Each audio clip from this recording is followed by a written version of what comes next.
La semana pasada estuvimos hablando, hermanos, en cuanto a lo que nuestro Señor tuvo que hacer, nuestro Señor Jesucristo tuvo que hacer para poder Él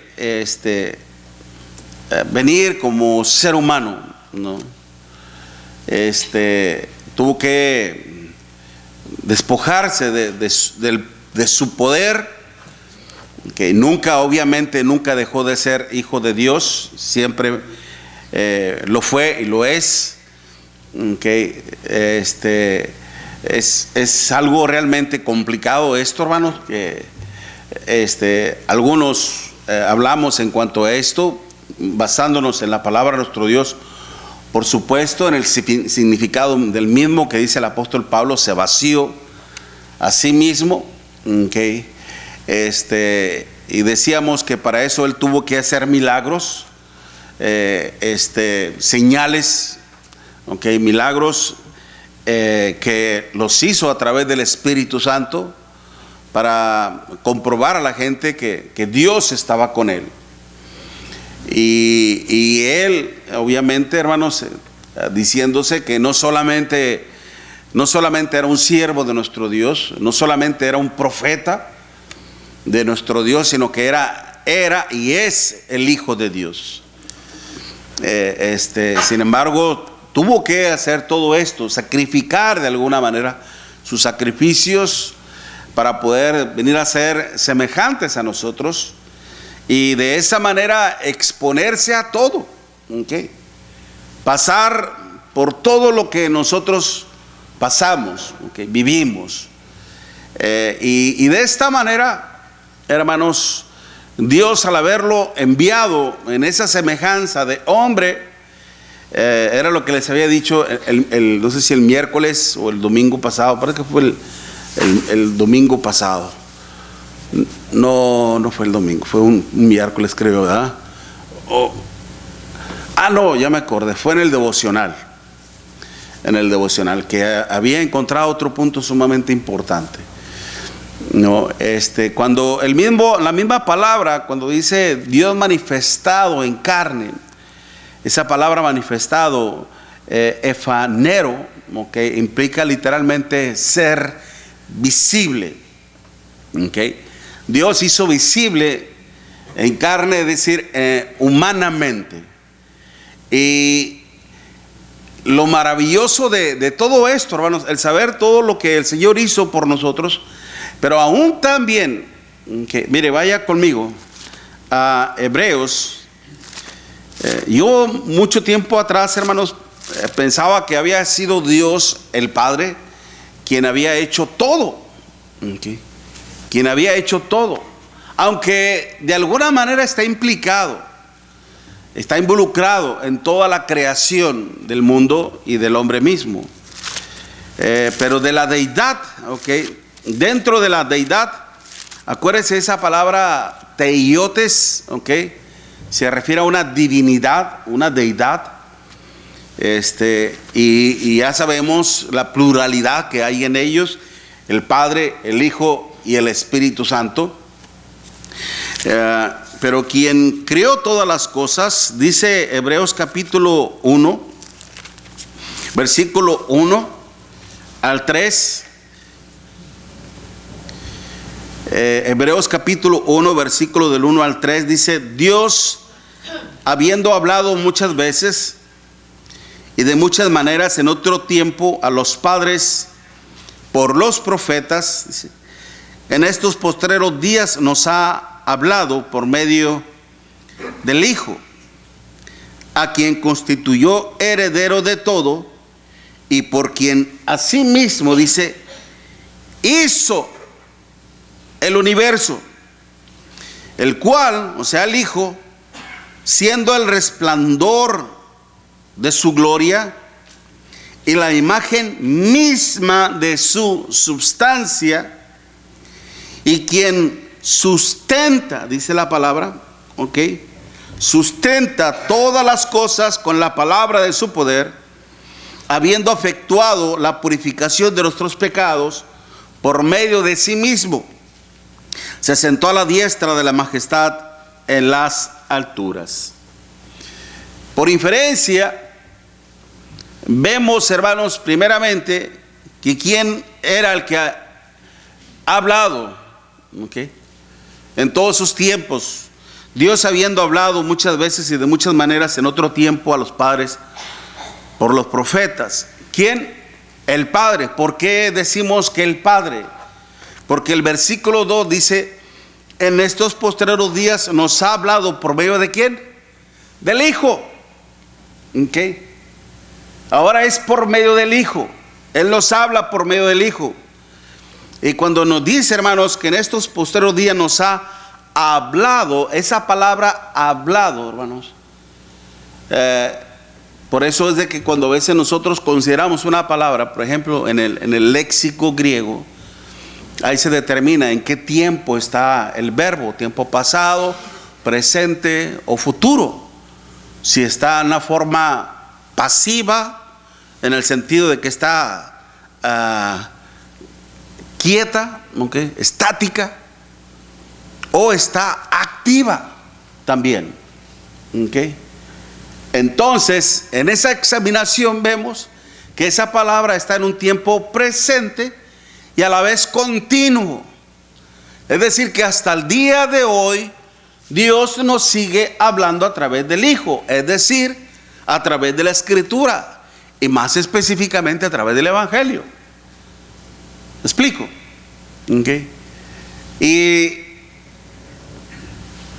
esto va a suceder hasta que se acaben todas las cosas. Pero no solamente eso. No solamente Dios determinó eso, hablarlos a través de su Hijo. Ya no a través de los profetas. Ya no a través de un simple profeta. Sino que es ahora a través del Hijo mismo.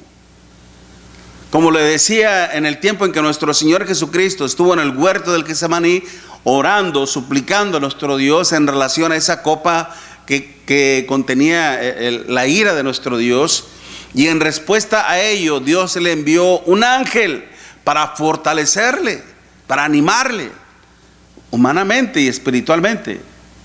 Ahora nuestro Dios, en nuestras aflicciones, en nuestras tribulaciones, no nos manda un ángel, nos ha mandado al Hijo. Algo mucho más maravilloso. Pero no solamente eso nos habla a través de Él, sino que aún después nos dice, nos revela algo sumamente importante. Dice el versículo 3, del versículo 2, dice: en estos postreros días nos ha hablado por el Hijo, a quien constituyó, es decir, nombró en una forma legal, ¿okay?, constituyó heredero de todo, y por quien asimismo hizo, ¿qué? El universo. Todo, hermanos. Dentro del universo mismo está todo ahí encerrado, todas las galaxias que existen. Todo, lo visible e invisible, Dios lo crió todo. El Hijo lo crió todo. Y dice después, por eso no, ¿cómo le podría decir? Esto es lo maravilloso que habiéndolo hecho humano, Él nos reveló, o más bien, hermanos, más específicamente, porque ahora usted y yo no tuvimos ese privilegio, no tuvimos ese gran privilegio, esa gran bendición, ese gran honor de haber conocido al Hijo de Dios de una forma humana, visible, palpable. No tuvimos nosotros ese gran privilegio. Qué honor y qué bendición para aquellos que sí lo pudieron hacer. Pero lamentablemente no todos creyeron en Él. Pero sí los que llegaron a oírle, a entenderle y a apreciarle. En relación con lo que platicábamos ahorita, mi hermano Víctor, Que cuando el Señor le dijo a aquellos judíos que habían creído en Él, pero después ya no creían porque no entendían su enseñanza, y se retiraron, y el Señor le dijo a sus discípulos, a los más allegados a ellos: si ustedes también se quieren ir, váyanse. ¿Y qué fue lo que dijo el apóstol Pedro? Señor, ¿a quién iremos? Tú tienes palabras de vida eterna. Y nosotros hemos visto y hemos creído que tú eres, ¿quién? El Hijo de Dios. Lo conocieron humanamente. Usted y yo no tuvimos ese gran privilegio, pero lo conocemos a través de la Escritura misma. Para conocer al Creador del universo, para conocer a nuestro Señor y Creador, como lo dice la misma palabra, hermanos. Elohim, ok. Elohim, nuestro Creador. Adonai, nuestro Señor, nuestro Creador y Señor de toda nuestra vida y de todo nuestro ser. Qué maravilloso fue para aquella gente que tuvo esa oportunidad de conocer al Hijo de Dios, hermanos, humanamente. Pero ¿qué hicieron con Él? Lo crucificaron terriblemente. ¿Y qué hacen hoy en día los cristianos que llegaron a conocer a nuestro Señor Jesucristo a través de su palabra y se vuelven al pecado? Están haciendo lo mismo. Lo están crucificando nuevamente. ¿En dónde? En su corazón y en su mente. Pero qué importante precisamente es entender esto. Por algo, hermanos, Él es el quien da la vida. Era lo que le decía a Tomás, a Felipe. ¿No ves que las obras que hace el Padre son las mismas que hago yo? El Padre da vida, yo también doy vida. Y no solamente una coexistencia materialista, física, sino aún más que todo espiritual y eterna.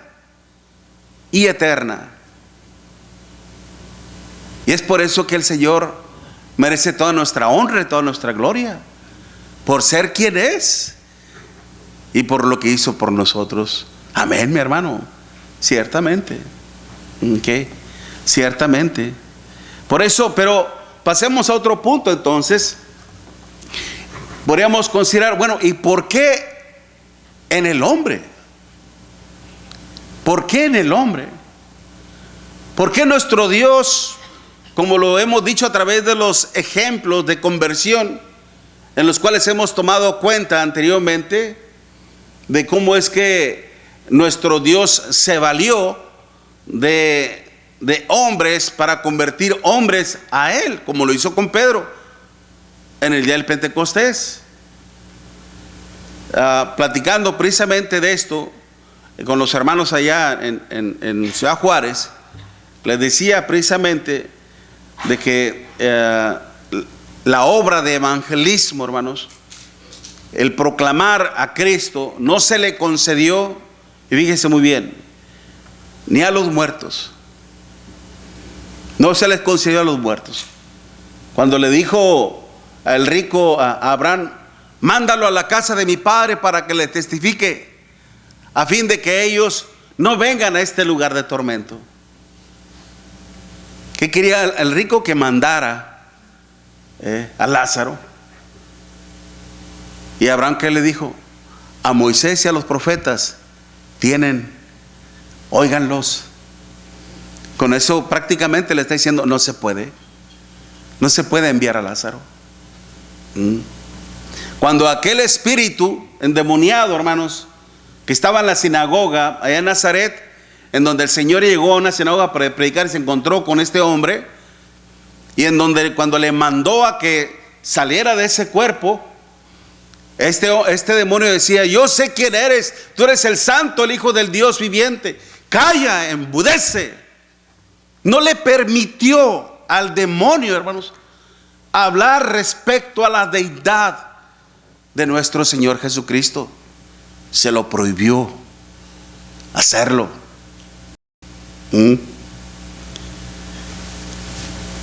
ni a los muertos, ni a los demonios, y ni tampoco a los ángeles. Ni tampoco a los ángeles. ¿Qué le dijo el ángel del Señor a Felipe? Ve el camino hacia Damasco y háblale a este hombre. ¿Por qué no lo hizo él? ¿Por qué no lo hizo el ángel? Porque Dios no se lo mandó. El ángel que le habló también a este centurión llamado Cornelio. Cornelio, tus oraciones y tus limonas han subido a la presencia misma de nuestro Dios, pero no es necesario que hagas algo. Envía hombres a Jope y haz venir a un hombre que se llama Simón. Él te va a decir lo que es necesario que hagas. ¿Por qué no se lo dijo de una vez el ángel? Porque Dios no se lo permitió. La obra de evangelismo, la prédica del evangelio, hermanos, Dios no lo concedió a usted y a mí. A usted y a mí. Pero por eso, ¿por qué en el hombre? ¿Por qué en el hombre? ¿Por qué no en un ángel? ¿Por qué no en un querubín? ¿Por qué no un serafín? ¿Por qué no en un arcángel? Tenía que ser en un hombre. ¿Cuál es la diferencia en un hombre? ¿Por qué en una bestia? ¿Por qué en un animal? Nada de eso. Porque mire, porque el hombre, a diferencia de todos los demás seres vivos, el hombre fue creado a imagen y semejanza de Dios. Génesis capítulo 1, versículo 22. Si vamos ahí, hermanos, fíjese bien. Génesis capítulo 1, versículo 22. No me responda, pero nada más respóndase a usted mismo. ¿En qué día fue creado el hombre? No me responda, respóndase a usted mismo. ¿En qué día fue creado el hombre? Y ahí, hermanos, en Génesis capítulo 1, versículo 31, Génesis 1, versículo 31 dice: y vio Dios que todo lo que había hecho, y he aquí que era bueno en gran manera. Y fue la tarde y la mañana del día sexto, es decir, en el día 6. Y dentro de la numerología bíblica, el número 6, ¿qué significa? Imperfección. ¿Ok? Imperfección. Mas aún así, como lo decía ahí en el versículo 26, entonces dijo Dios: hagamos al hombre a nuestra imagen, conforme a nuestra semejanza, y señoree en los peces del mar, en las aves de los cielos, en las bestias, y en toda la tierra, y en todo animal que se arrastra sobre la tierra, hermanos. Esa palabra, imagen, que es la palabra, empieza la palabra hebrea con T, pero después es Selem, ¿ok? Es cuando dice sombra, es como una sombra. Imagen y semejanza. Imagen es una sombra, una silueta. ¿Cuál es la silueta, hermanos, que usted refleja? Si se pone contra luz, usted va a proyectar una sombra, una silueta. Pero usted va a decir: bueno, pero la silueta ahí no se ve de quién es en realidad. Pero si nos ponemos de perfil, lo que va a sobresalir mi pancita, ¿no? ¿Ok? Pero bien sabemos, hermanos, que usted al ponerse contra luz, usted va a reflejar una silueta, una sombra. Es prácticamente el reflejo de la realidad. Es el reflejo de la realidad. Es el reflejo de lo que proyecta esa imagen. Y a la vez también, hermanos, por eso nosotros, al ser creación de Dios, reflejamos la imagen de Dios. Una creación, hermanos, que proyecta la imagen misma de nuestro Dios.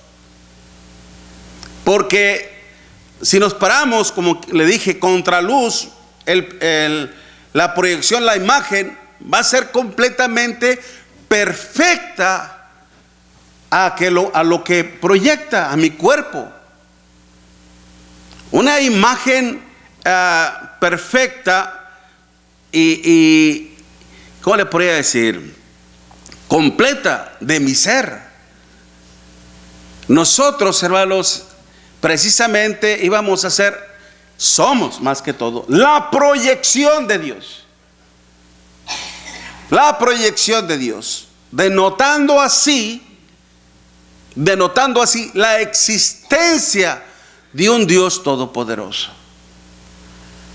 De una manera externa, hermanos, física. Por eso, en la clase que les di allá a los hermanos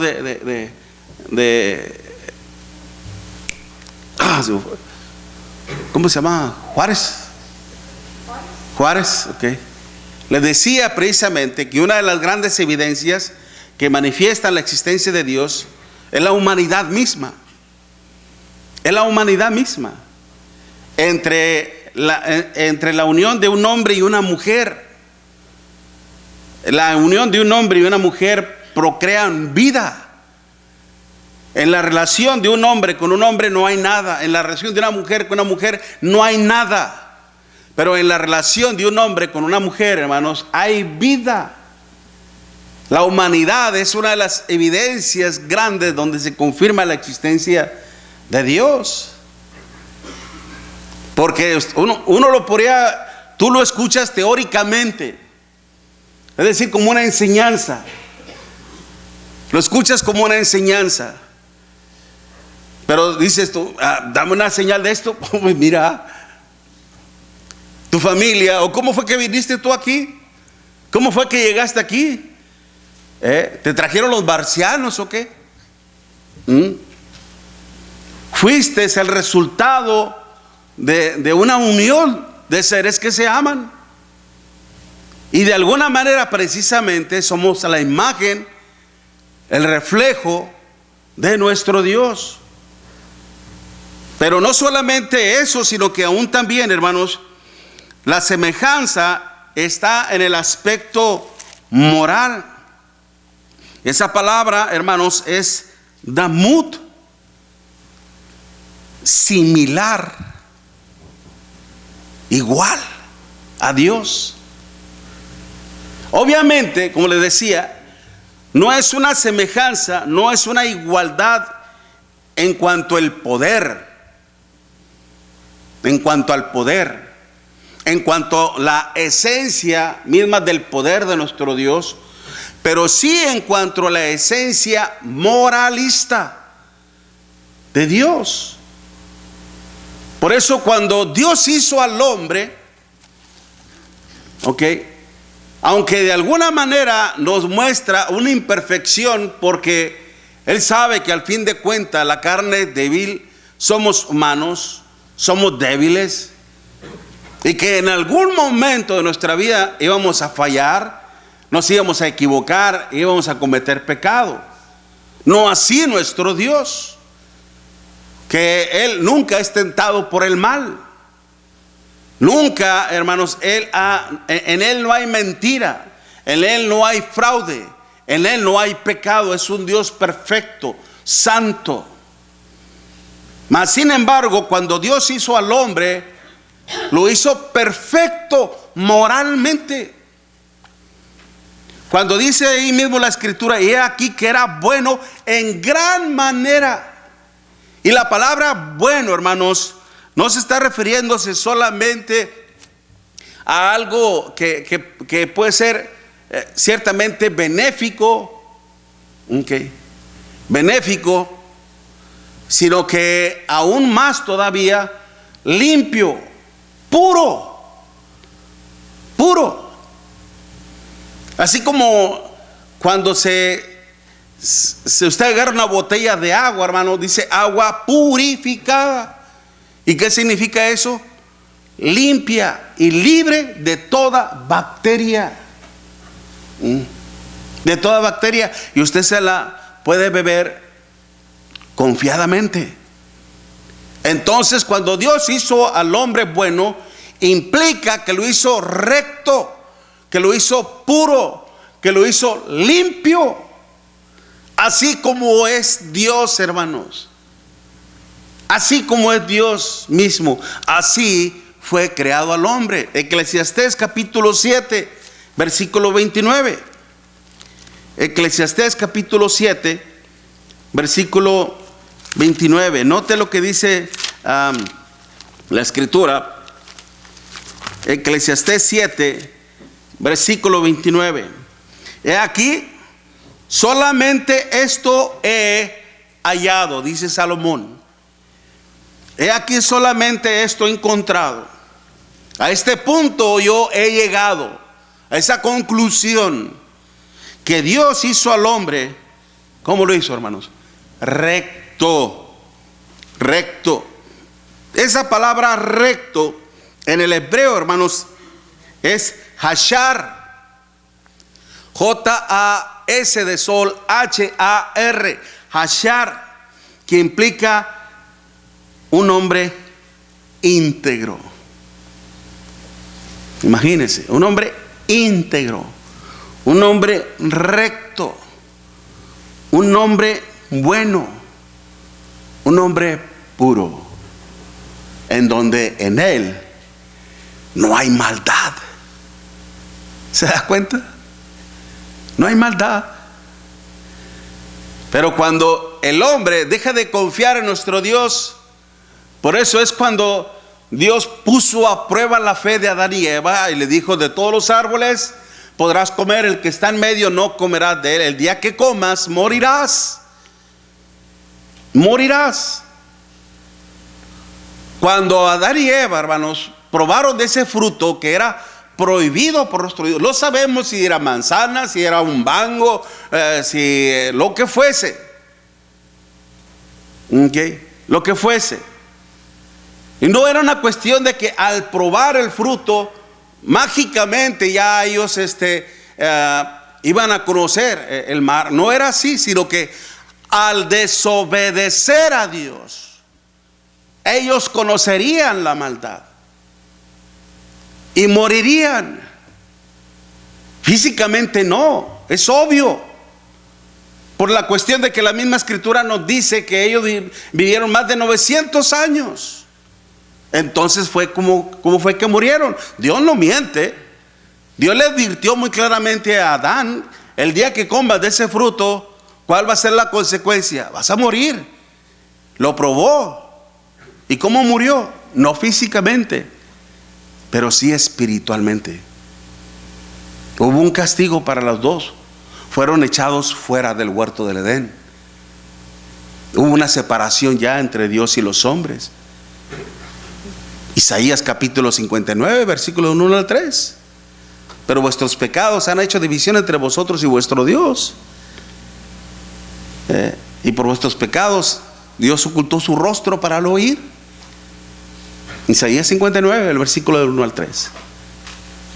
Entonces, por eso, más sin embargo, cuando Dios hizo al hombre, lo hizo precisamente, no solamente en imagen, para que proyectara la imagen misma de Dios, sino aún también en esa igualdad en cuanto, en un sentido moral.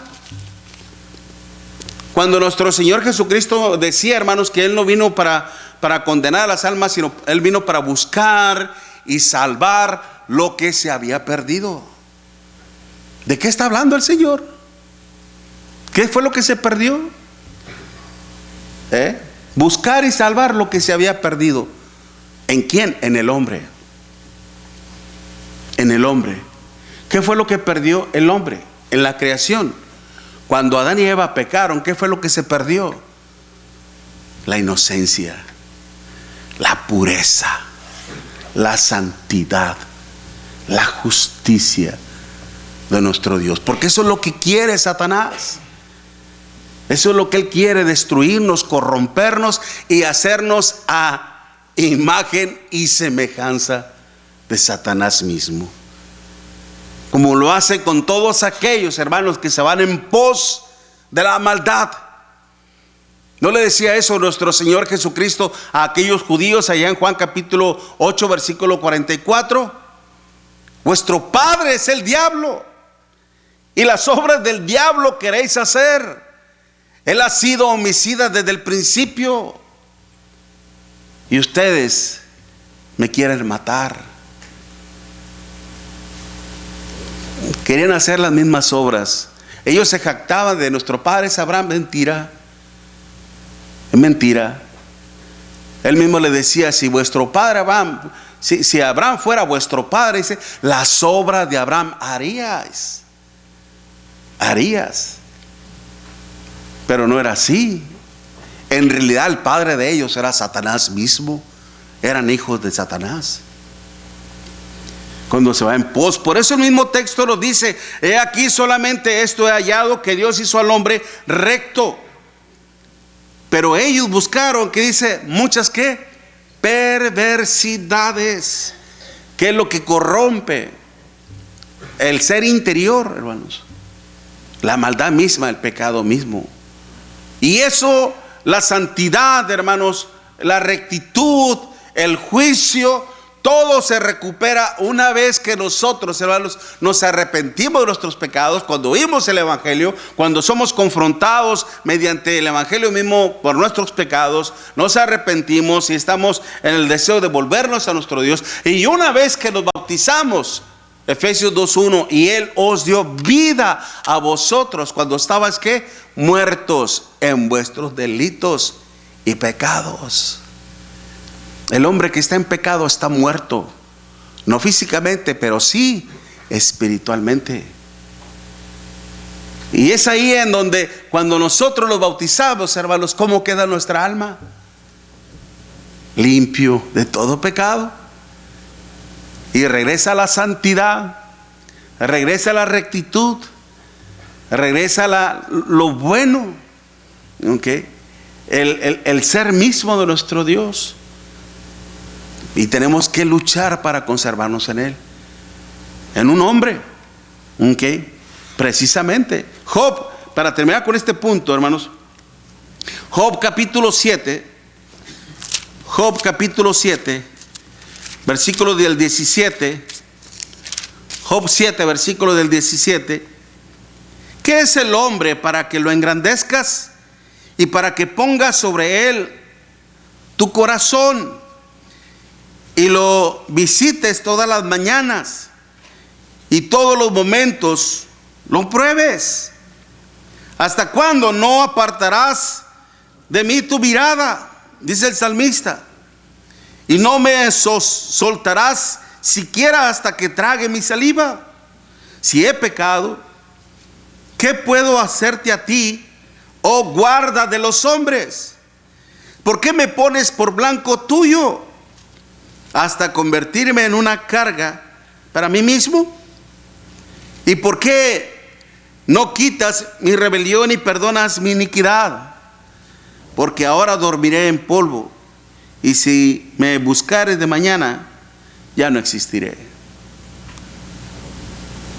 La muerte. Okay.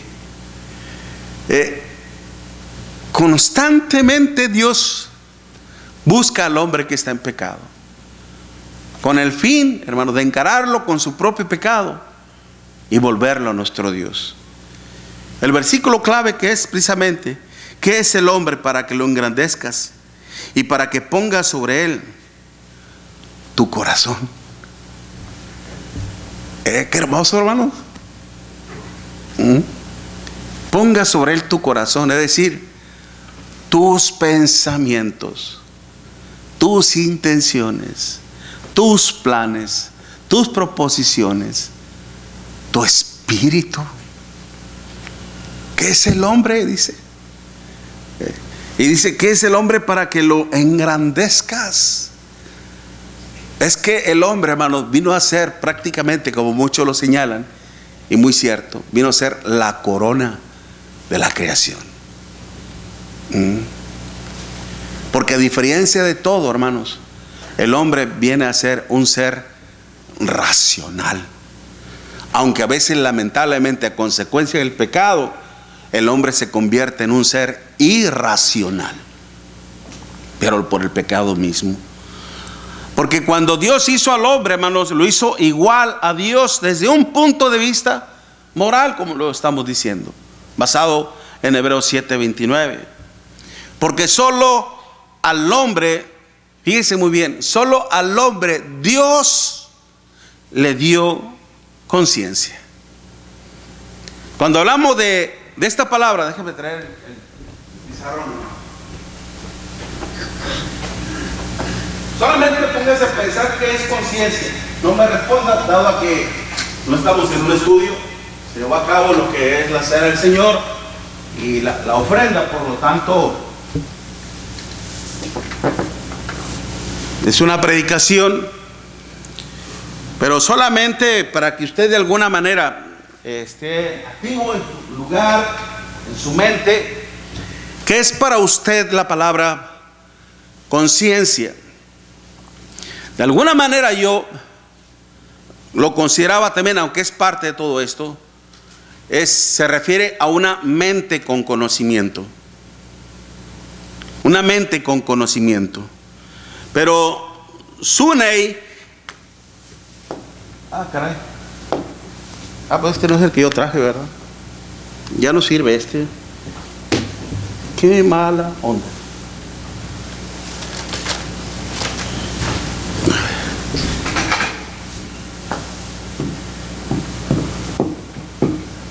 Es Sunei Desis. Esa es la palabra griega. Literalmente significa uno conociendo con. Por eso le decía una mente con conocimiento. Uno conociendo con. Que figurativamente se refiere el testimonio dado, ¿ok? El testimonio dado de la propia conducta por la conciencia. Repito, el testimonio dado de la propia conducta por la conciencia. Es decir, uno mismo, hermanos, a través de tus propias acciones, a través de tus propios hechos, a través de tus propias palabras, que vas de alguna manera archivando conocimiento en tu mente, y eso mismo a través de lo que uno va recibiéndose, ya se hace a través de ti mismo, de las experiencias personales, como también a través de la educación que tú recibes. La formación del carácter de los hijos principia ¿en dónde? ¿En la escuela? ¿En la universidad? ¿En los colegios? No, en la casa. Y en base a los principios morales que la persona tenga, hermanos, una persona adulta empieza a enseñar a sus hijos: no hagas esto, no hagas aquello, no hagas lo otro. Empieza a adquirir una formación en el cual, hermanos, toda esa información, toda esa educación se va convirtiendo como un tipo de ley. Por eso se le considera como la ley de la conciencia, porque se va convirtiéndose, es una educación basada en hábitos y basada en costumbres y tradiciones, pero se convierte, prácticamente se va convirtiendo en una ley, porque te va sometiendo a ese tipo de educación. Y cuando uno hace algo malo, el conocimiento adquirido previamente, en la conciencia, te dice: no está bien lo que estás haciendo. ¿Me explico? Te empieza a redarguir o te empieza a acusar. Mire, en Hechos 23,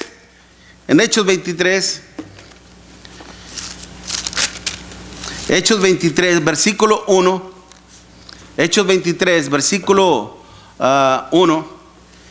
Dice la escritura: entonces Pablo, mirando fijamente el concilio, dijo: varones hermanos, yo con toda buena conciencia he vivido delante de Dios hasta el día de hoy.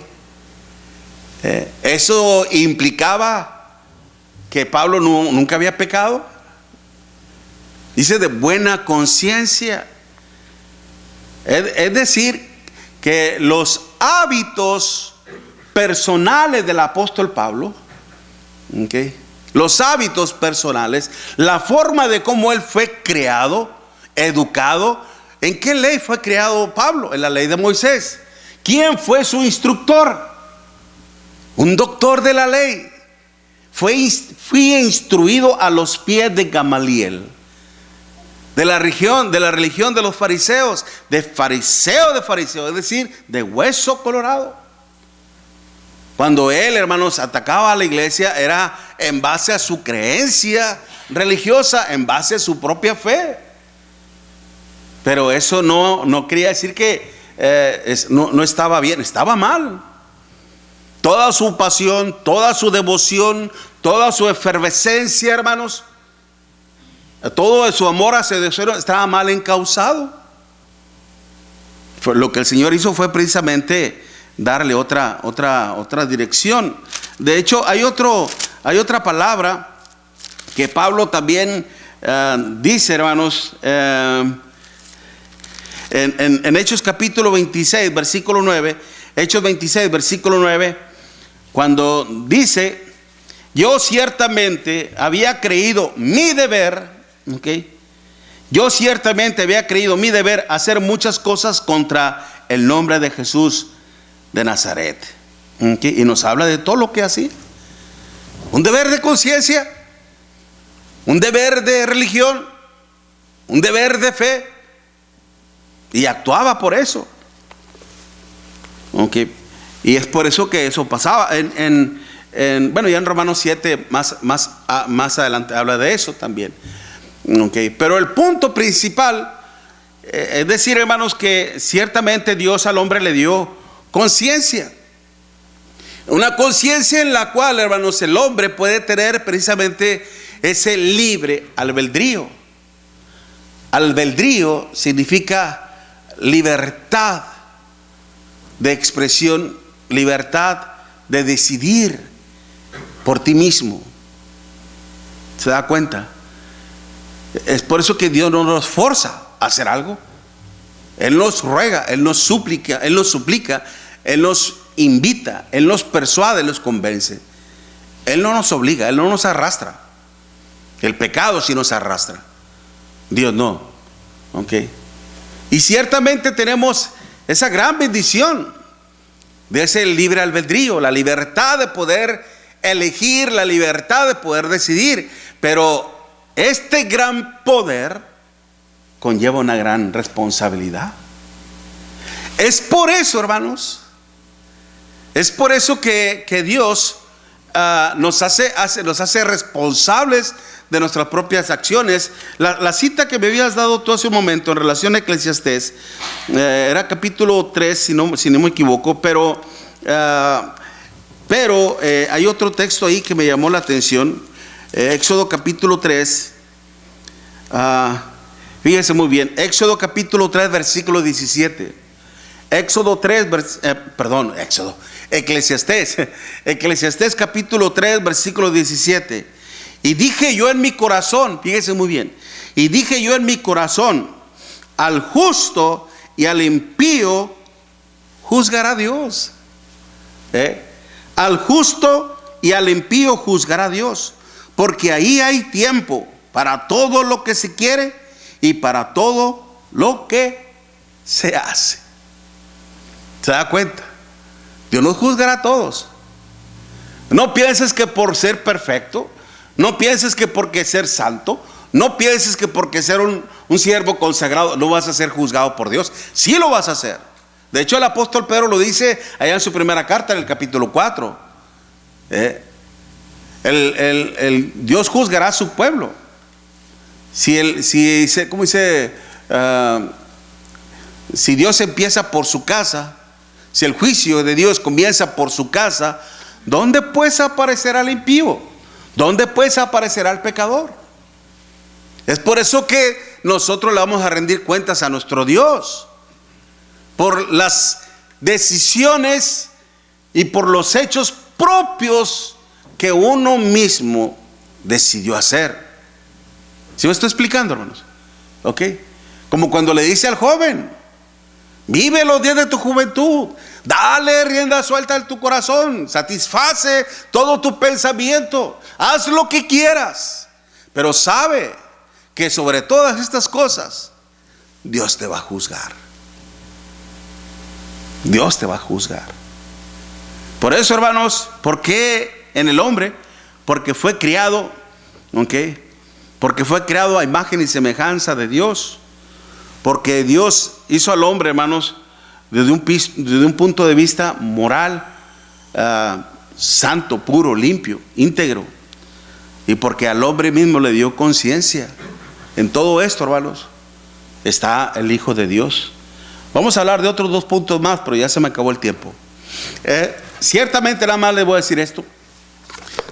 Terminando en este punto, vamos a ir al área de debate, al área de discusión en cuanto a lo que en los primeros días del cristianismo, okay, lo que se empezó a predicar. De hecho, primera de Juan es precisamente es una defensa contra es una defensa de la palabra de nuestro Dios contra precisamente la apostasía y contra la herejía o contra la falsedad misma, ¿no? Cuando el apóstol Juan decía que todo aquel que confiesa que Jesús no es Dios, no es de nosotros. Okay. De eso mismo lo vamos a hablar más adelante, si Dios nos concede la vida, la salud y la oportunidad de hacerlo. Dios les bendiga, hermanos.